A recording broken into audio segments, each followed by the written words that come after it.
Hey everybody, welcome back to Sportsmobile. I got a nice little video for you that goes over a really cool project. The hood latch on Big Blue wasn't locking properly, so I hit it with a wire brush, which is all you really need to do in that situation. Get some of the dirt and grime out of there and make sure the mechanism's working fine. But I wasn't happy with the way that ended up looking, so I pulled the latch, hit it with some red spray paint, figuring that would make it easy to find. Looking under the hood to try to find the lever is never much fun.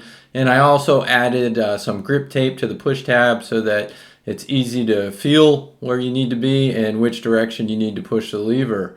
So let's check it out.